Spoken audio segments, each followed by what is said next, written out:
The UFL has moved on from this executive. Who is it? Well, speculation here on the channel for a while now. I think going back a couple months now, I've kind of been speculating that this executive was no longer going to be with the UFL in the future. And it is none other, of course, as we've been talking about, none other than Daryl Moose Johnston, who absolutely, in my opinion, did so much for spring football. And the league themselves has put out a statement, which is a little weird how they did this, but it's fine. I'm sure they've been getting a lot of questions since Russ Brandon took over the EVP of football operations and everything. Where did Daryl Johnston go? Well, we've got the official announcement here. The United Football League has decided not to renew Daryl Johnston's contract. We are grateful to Daryl for his passion, leadership, and unwavering dedication over the past 4 years. And I've got to say, I am somewhat disappointed in how this all conspired. And, if you followed me long enough, I wasn't too fond on the UFL directly or USFL directly over time. I grew up watching the XFL in 2001, as bad as it was. As a teenager, I didn't think it was bad. Nowadays, I look back, it was terrible.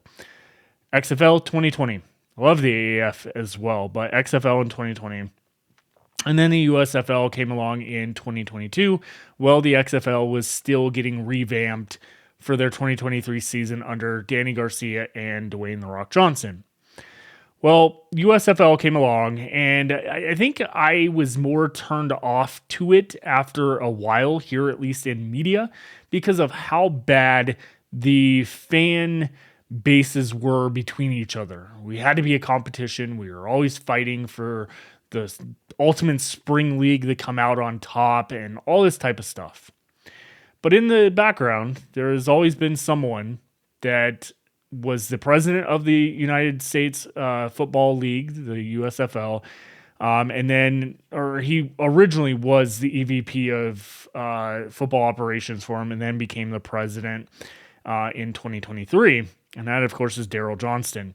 He was with the Dallas Renegades in 2020 when the XFL revamped as the Dallas Renegades player personnel director or whatnot. And it just seems like an end of an era has officially closed the books. And I've seen a lot of people on X and social media alike all talking about how this XFL takeover of the UFL has happened and they're getting rid of everybody that had to do with the USFL. And I mean, it remains to be seen of what happens with coaches, but I do think that Skip Holtz stays around. I think a lot of the USFL coach side of things, Mike Nolan, things like that, will continue to be in the league.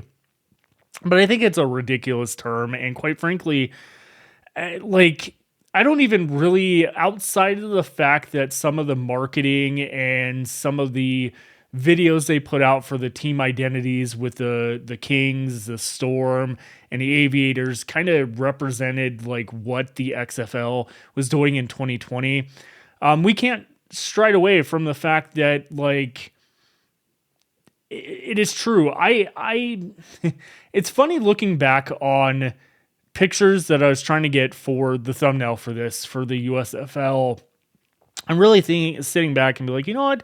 I do actually kind of miss the USFL side of things because, of course, there was attendance issues just like there was in the UFL, just like there was in the XFL.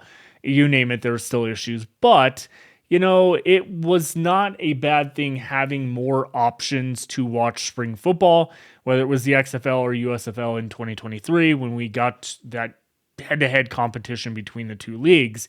And it was fun covering. But as the league closes this chapter on Daryl Johnston and his vision for what the USFL was, I truly do think in the long run, it almost felt like he kind of got the short end of the stick or the deal when the leagues merged back in 2024 in January, or the process started obviously in fall of 2023. But again, it always felt like he was kind of just there and never, I mean, he was at the executive press conferences and stuff like that, but it seemed like his vision was never truly embraced. He had a lot of strong, huge vision for the USFL. Whether it worked or not, we don't know, and we can't judge or say otherwise because we don't know any of the vision that the XFL in 2023 or the USFL had long term was ever going to work compared to what we have now with the UFL and Mike Rapoli taking over.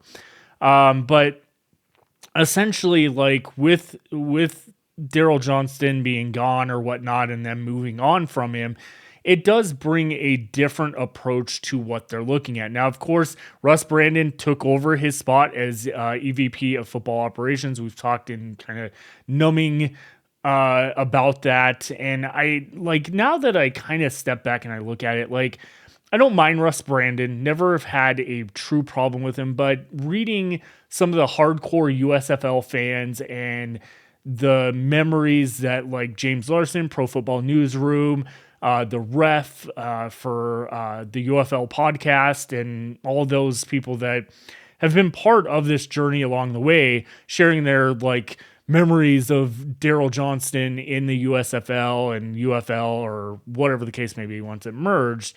It does remind me that he had a vision that could have easily worked. It just never got to be executed. And clearly with Mike Rapoli coming in and changing this whole entire scene up, it does paint a different picture of where the UFL will head in the future.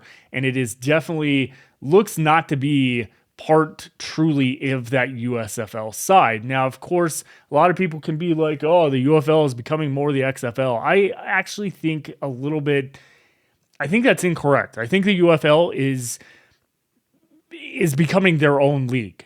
With Mike Rapoli at the helm of everything, the changes that we've gone through, the new teams, yeah, sure, they're honoring history by bringing back the Houston Gamblers. Yes, they're keeping the Birmingham Stallions. But those type of things, well, getting rid of the XFL and the USFL conferences, I've talked about that for probably the last year or so that was going to happen. That was my speculation. I started noticing little tiny things popping up where the USFL logo is no longer on the side of the USFL conference coaches' hats, and it kind of dwindled from there. But in the long run, I gotta say that, you know, we can be thankful for everything that Daryl Johnston brought to the league and his expertise in player football operations and kind of trying to bring what the USFL had into the UFL. We know back in 2024, season 1 of the UFL, they went back to the regular kickoff that the USFL was adapted, and then of course the NFL took over the XFL kickoff, or the dynamic kickoff, whatever it's called now, and that's what the league has moved back to as well. We'll see if they bring back extra points with the kickers for going for 1, 2, or 3 points after a touchdown. That was something that a lot of fans are wanting. And truly, that could be another way of going back to some of that USFL style. But I do fear, in a way, that now that Daryl Johnston does not have any say in football operations, player personnel, or anything in that directly, that we could see them go towards more of a factor of what they want to do for the future. Not XFL, not USFL, just what the UFL is going to be. And quite frankly, I do think that a lot of people are not going to be okay with these changes. When change comes, a lot of people are not too thrilled or happy with the process.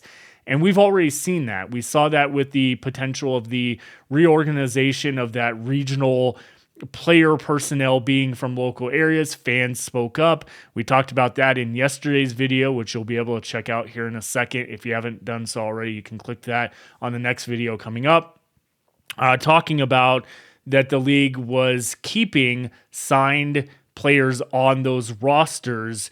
And at least from my interpretation and what others in the media for the UFL are talking about, the interpretation, and I know someone commented on it, was that was just until they got all this stuff handled for the the local organization of players and stuff like that, and then rosters would change. From my understanding and my knowledge of talking to people within the league, it is that the rosters are being kept. If they re-sign players during the offseason, they are being kept for the 2026 season. And that's why I talked about in that video yesterday, I think this is only for 1 year. I think they're compromising with the fans. I think they're compromising with most likely the UFPA, who has been silent through this process, at least in the public perspective. And I truly think that this is only going to be for 2026 to satisfy those contracts, the agreements they've made with players heading into the 2026 season. And then when the UFPA collective bargaining agreement expires after the 2026 season, I think they're going to blow up the entire roster and how things work for the league heading into 2027. And then beyond that, when the league potentially starts looking at expansion as early as 2028, we've heard from Mike Rapoli. So again, let me know in the comments what you think about this change of moving on from Daryl Johnston. Does it disappoint you? I want to hear from some of you USFL fans out there. What is your thought on this? And quite frankly, I get where people are coming from on X and social media, that this is more of an XFL takeover. I think we need to get away from the brands, as I've talked about over the years, of getting away from that branding of the USFL or XFL, and just be glad that we are heading towards the league identifying as itself. And we are no longer looking back at history with the XFL and USFL in those perspectives. I think that is a huge thing to really kind of hound down on, that we want this league to be successful. We need to promote the name, the United Football League, the UFL. And again, that's my perspective. That's my view of things. Let me know in the comments yours, and check out that video. And then don't forget, hit that subscribe button below, hit the notification button, and hit the like button on this video for more content for my UFL perspective. You can join us at anytime, because we're here all the time reporting news when it breaks here on the channel. If you're not subscribed already, we did get very good at that. It was at 79% last I looked for non-subscribers watching the video. It is down to 62%, and more people that are subscribed to the channel and subscriber are coming back to watch videos. So again, if you like the videos, make sure you subscribe and check out the channel. And then, of course, thank you to the channel members, Mr. Lupe Lion 17, Mitchell Still, and Steven Johnson, for your continued support. Again, you can support the channel for just $1 a month. That helps us give back to the United Football League in giving season tickets away, merchandise, things like that, as we head towards a new season, a new revamped league, in my opinion, of the Mike Rapoli era of the UFL. So we'll see you back here on the flip side. Have a great one, everyone.